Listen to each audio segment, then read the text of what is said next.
Center for Life, Religion, and Family.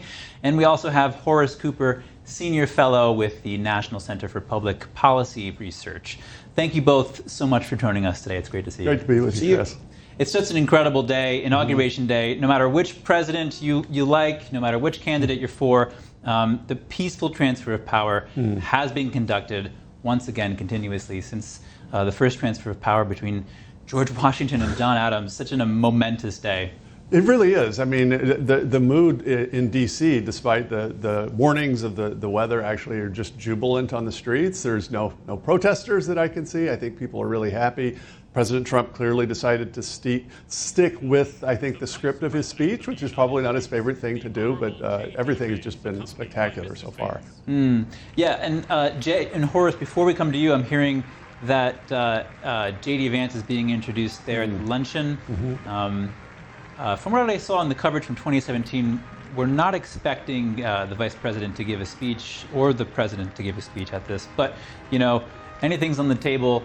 Trump has given 2 speeches so far today. Yeah.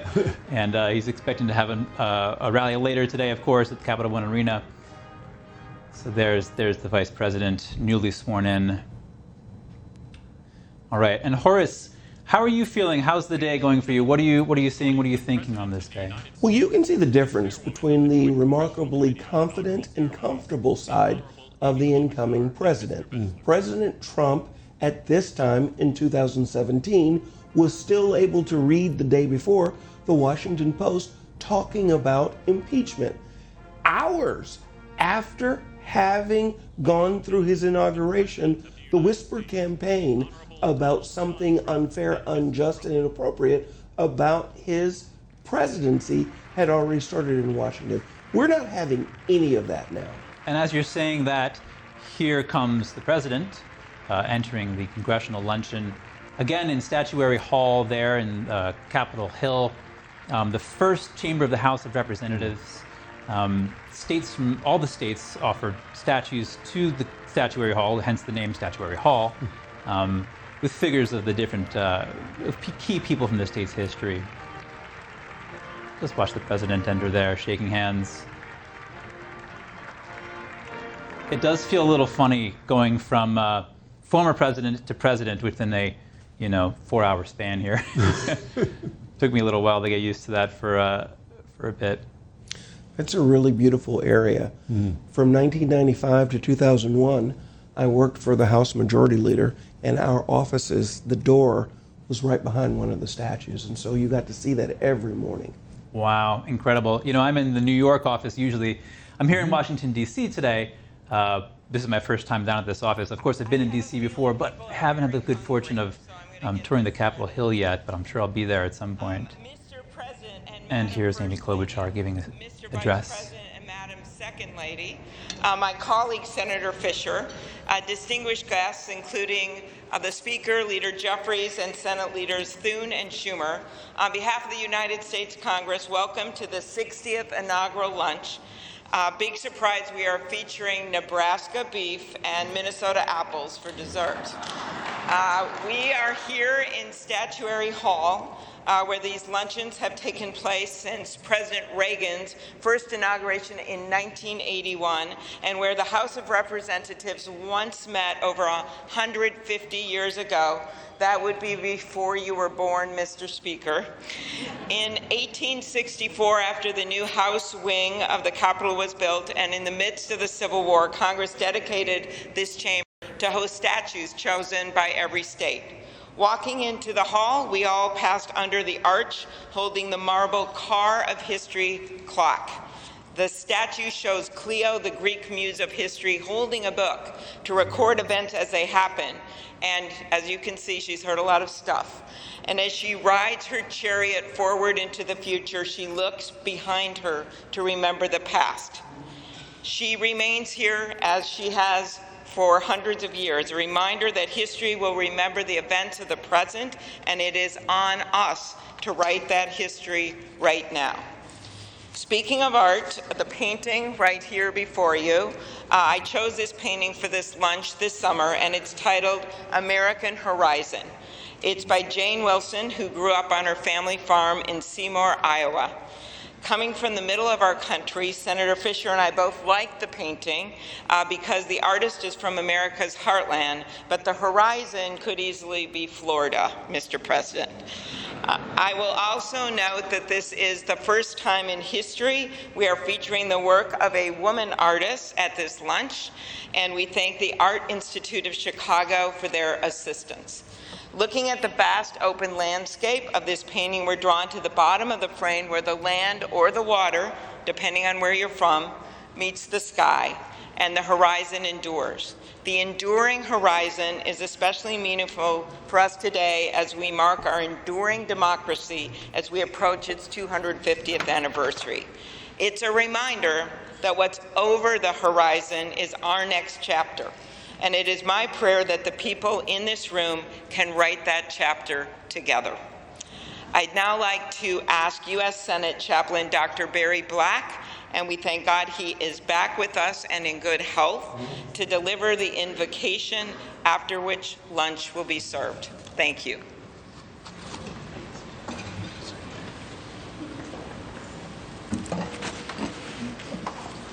Let us pray.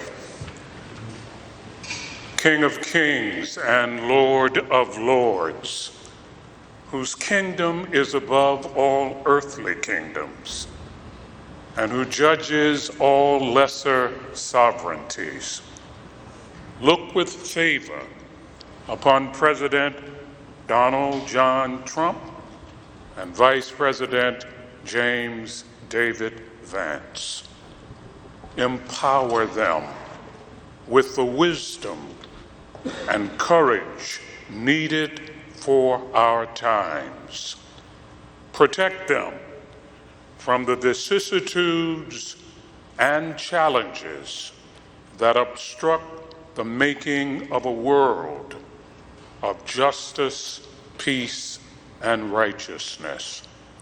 Lord, give them a deep desire to do their best for our country and world, and a determination to act in ways pleasing to you.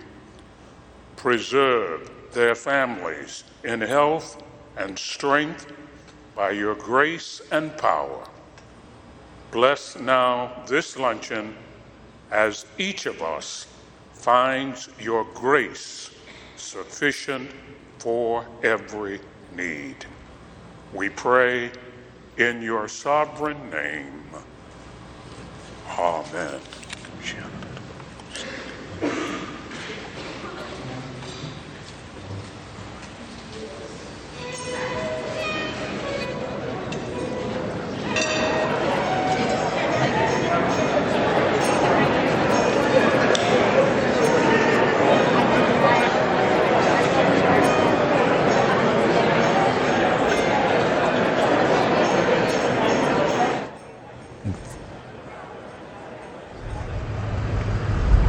So that was the beginning of the Congressional luncheon. They don't offer a live feed of what's going on inside the Statuary Hall for the Congressional luncheon because I guess it would be kind of a little weird to watch people just eat. Yeah, for sure.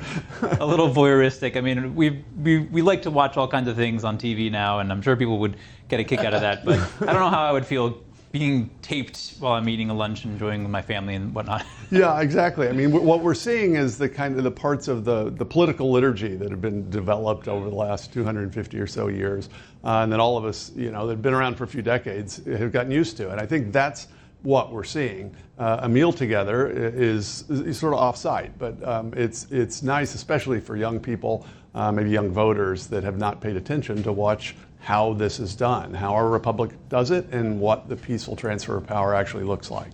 Yeah, and it's remarkable. Yeah, it's just there's you see these people who are almost like arch enemies on TV, hollering at each other, calling each other names, sitting together eating lunch. So I'm still struck by the contrast. I mentioned the difference between 2017 and 2025, but you have an exiting administration and an entering administration, and we talk about some of the norms that we've come to accept. We've not seen an outgoing administration issue pardons for family members before. Yeah. We've not seen the kind of protections that were given for folks who had never even been identified for criminal action. It's remarkable, and I think our young people, for them, it's instructive. When I used to teach constitutional law, this is the kind of thing that we would talk about under the session in the legislative process. Normally, we wait until we identify specific problems, crimes, or issues before a pardon will ensue. So here's a real contrast. But instead of defying norms, which is often the accusation of Donald Trump, it looks like it's the outgoing administration that's defying the norms. Yeah, it's so interesting to think about how that will play out. I mean, when I first heard about this, I thought, can you actually even do that? That's right. This is a question actually for the law professor. But I mean, just this morning, if people are complaining about Trump's speech, which I think was a speech not for the room, but for his voters, he really didn't pull any punches. It was kind of solemn. But the outgoing president this morning signed a pardon for Anthony Fauci, the architect of the COVID disaster. Yeah. He hasn't been charged with a crime, but I think it's quite telling that President Biden, basically as one of his last acts, decides maybe almost extra constitutionally to declare a pardon for activities that have yet to be charged. And who knows how newly sworn in President Trump will handle this. He's talking about lots of action, lots of executive orders, day one, first week. It should be really interesting, but I want to just switch our focus to Trump's inaugural address, really the main focus of the inaugural proceedings. The first thing he said was, the golden age of America begins right now. So what does that mean?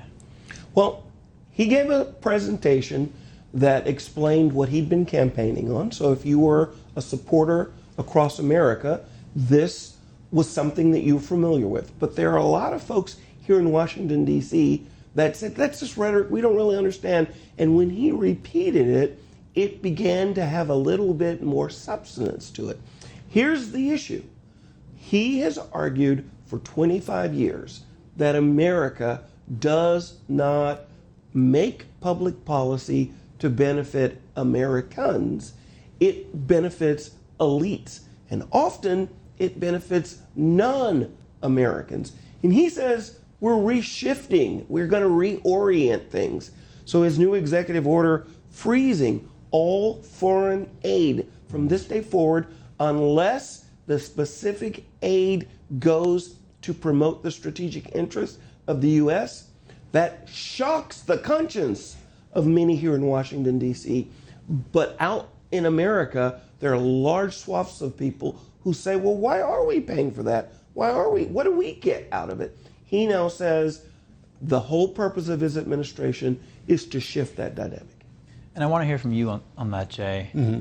Yeah, I mean, what's interesting is that almost everything that President Trump said would be uncontroversial to any of his voters outside Washington, D.C., which shows you what a strange bubble Washington, D.C. is, that it's considered, well, that's kind of rude to say this. But he won the election because millions of voters resonated with what he said about immigration, with what he said about putting America first. At the same time, there were Reagan-esque elements. I mean, even the quote about the golden age is Reagan-esque, delivered in their own kind of Trump style. But if you know anything about Donald Trump, we know, he heard sermons when he was young from Norman Vincent Peale. There's a lot of power of positive thinking that came through, I think, on this speech. And so I think it will be considered partisan by the partisans inside the Beltway. I think for most Americans, it was mostly common sense. So yeah, I want to hear about that, though, because Trump was seen as partisan and divisive when he first took office in 2017, in the 2016 election leading up to that. So much of his conduct and the way he spoke was unprecedented then. But now we're used to it after 8 years. Who's been on TV more than Donald Trump? But I'm curious, he was criticized in the beginning, in his first inaugural address for people were saying that he's alienated former presidents, basically calling all of them out, all of the living former presidents out in one sentence. And he didn't do the same exact thing here, but he didn't exactly include, by saying the golden age of America begins now means that the past wasn't golden. So he's saying something. Well, arguably you could say that we've had at least a generation where a lot of Americans have felt left behind. Now let me give a contrast. Today's inaugural address clearly was the result of someone sitting down with the president, understanding what he wanted to convey, and refining it in a way so that it did so without being as disruptive. The news reports of the time in 2017 was that perhaps the day before inauguration, he came with what it is that he wanted to say. When Ronald Reagan said that government isn't the solution, that is the problem, heads exploded in Washington, D.C., but he had tested the style and the presentation. And so while people weren't excited about it, they didn't do as former President George W. Bush said, "Oh, wow, what is this?" But the result is the same. Today, all that Donald Trump has done is expressed to an audience that probably hadn't heard this. They should have been, as Jay's been explaining, they should have been hearing this for a long time. He's been talking a lot. He's been saying this. He just said it again. And I watched, and there were faces where they were hearing this for the first time. Yeah, you know, we're talking about where Donald Trump is and just people's reactions to him. I'm sure a lot of people, like you're saying, Jay, have been following this a lot. For a lot of people, it was anticipated. I think that he's been on the public stage so much in the past, especially with the election, that maybe people have been paying attention to him a little bit more, people who don't exactly support him. So we're talking about this. But I want to get into, you know, what we're really in for here with Trump's new presidency. He's talking about so many things that are unprecedented. And I was conducting a lot of interviews this past week, in preparation for today. And in one of them, I was looking at the different policy points. And I'm looking at, you know, Panama, right? Reclaiming Panama, potentially annexing Greenland, demanding the release of hostages on day one, which has been achieved, reversing his stance on TikTok, you know, shutting down the border. And if you really look at it, it's almost like every policy issue Trump is getting involved in, he's completely flipping the script on what's happening. So, like, what are we in for here? I think we're in for a very substantive presidency. I mean, everybody knows, it was surprised when Donald Trump won in 2016. I think he came to the White House thinking like a businessman, sort of imagining, okay, I'll just appoint all these secretaries and the government works for me. He found out otherwise, that in fact the permanent government was mostly working against him for 4 years. He knows that now. The executive orders that have been announced that he's going to sign today, all very substantive. Talk about flipping the script. Joe Biden, on his first day, issued an order that all the federal agencies should develop essentially a gender ideology playbook that they would implement. This is literally what it was about. This new executive order that's announced, it's going to define what a male and a female is. It's going to say sex is binary, which, again, common sense. It's going to say, look, men in federal settings, they shouldn't be in women's bathrooms. Men shouldn't be getting put in women's prisons, at least at the federal level. That's powerful stuff, and it's exactly a repudiation of what the previous president did on the first day of his presidency. Yeah, so Horace. One thing I would observe, consider America and its policies like a surfboard sitting near the beach edge. The water naturally brings that surfboard to the edge. What Joe Biden did as president was to try to push the surfboard further and further out. And it took more and more work. When the president stands up and says, there's a man, there's a woman, there are only two genders, all he's doing is letting the natural course of the world work. There are Americans that have been saying for 30 years, we send too much of our hard-earned money out to foreign governments, and we don't know what it is that we're getting.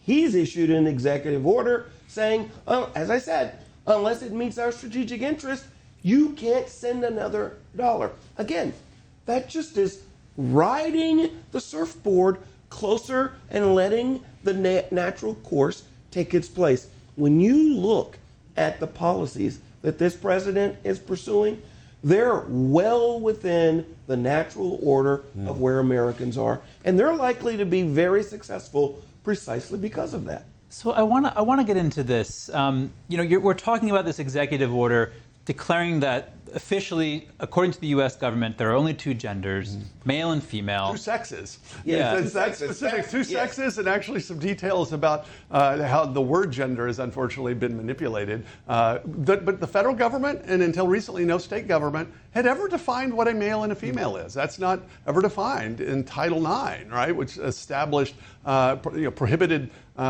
sex discrimination. So we could say that, but never defined it. So the Biden administration actually tried to redefine the term. So sex would include gender identity and sexual orientation. So this is very substantive. And the fact that it's narrowed in on what is precisely the issue when you're talking about gender ideology. Is sex real? Are there males and females? Or is this kind of subjective feeling called a gender identity? Is that the real thing? So this is both legally and politically, but honestly, philosophically and metaphysically significant that we'd have an executive order like this.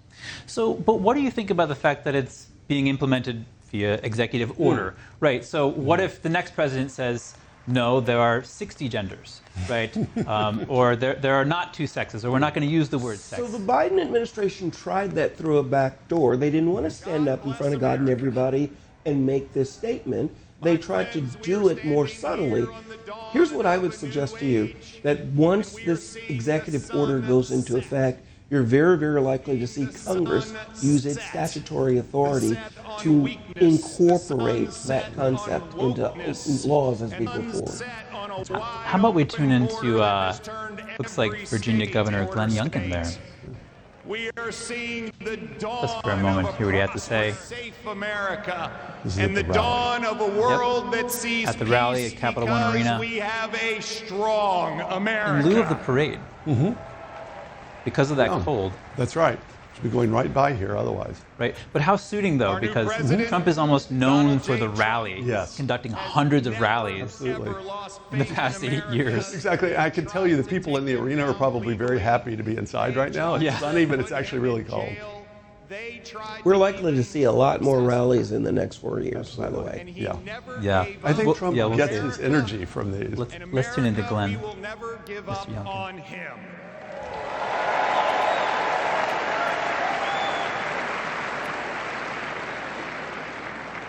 And as we stand here on this dawn of the next golden age in America, we all have a responsibility. It is our responsibility to stand every day in support of this administration, to do everything that we possibly can do for America's success. President Trump deeply believes this, and both he and J.D. Vance have already gone to work. He is signing executive orders. He is closing the border. He is bringing down inflation. He is stepping into the breach. Ladies and gentlemen, it is time for America to be prosperous again. It is time for America to be safe again. It is time for America to be strong again. And it is time for America to be great again.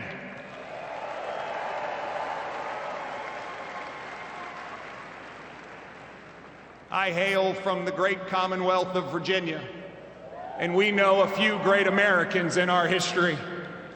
From George Washington to Thomas Jefferson to James Madison to Patrick Henry, who echoed, "Give me liberty or give me death." My friends, those words that Thomas Jefferson penned, which are the greatest words, at least in this hemisphere, ever written, that we hold these truths to be self-evident, that all men are created equal and we are endowed by our Creator with certain unalienable rights, and among them are life, liberty, and the pursuit of happiness. Well, ladies and gentlemen, we stand here on the dawn of a new age where life, liberty, and the pursuit of happiness are available to every American.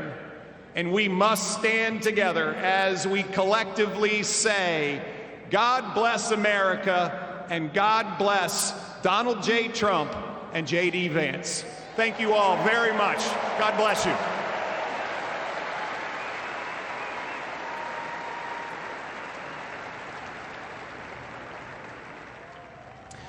Virginia Governor Glenn Youngkin there giving remarks at Capital One Arena, where Donald Trump is set to speak in just a couple hours, I believe.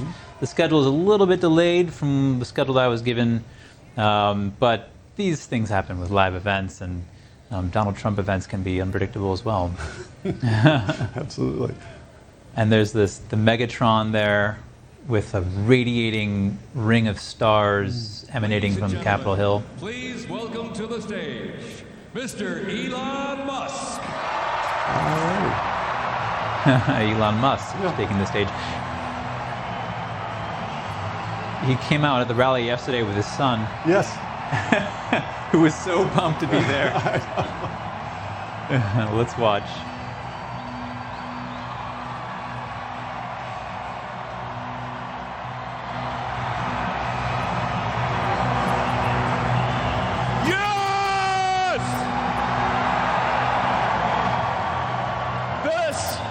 This is what victory feels like.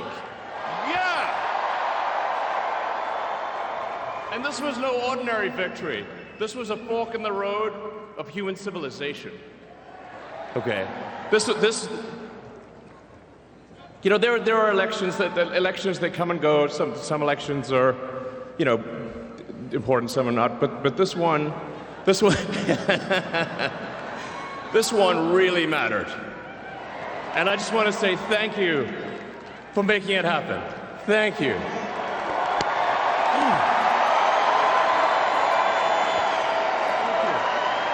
My heart goes out to you. It is thanks to you that the future of civilization is assured. Thanks to you. We're going to have safe cities, finally, safe cities. Secure borders, sensible spending, basic stuff. And we're going to take Doge to Mars.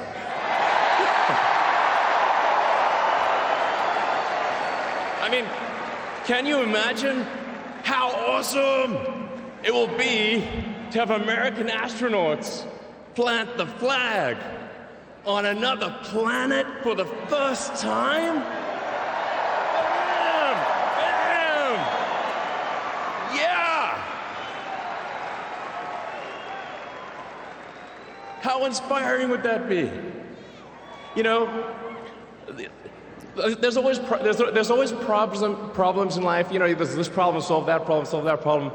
But you know, there need to be things that inspire you. There need to be things that make you glad to wake up in the morning and say, I'm looking forward to the future. Yeah. And I love you guys.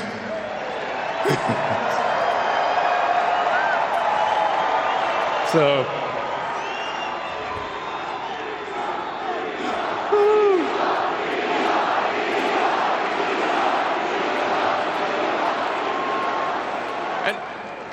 and let me tell you, I'm gonna work my ass off for you guys. So,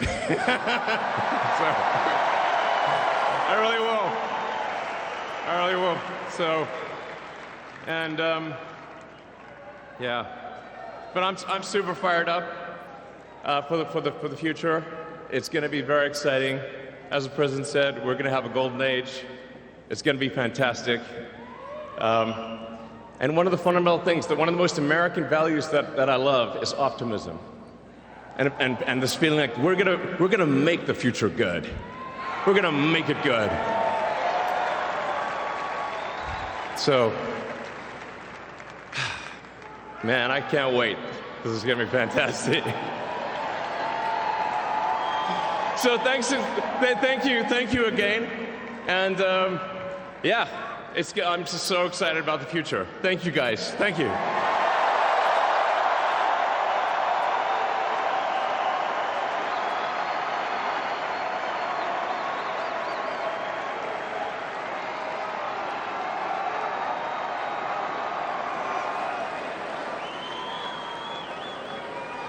Ladies and gentlemen, please welcome to the stage Kash Patel. So Elon Musk there giving, oh, we have, and now we have Kash Patel coming onto the stage here.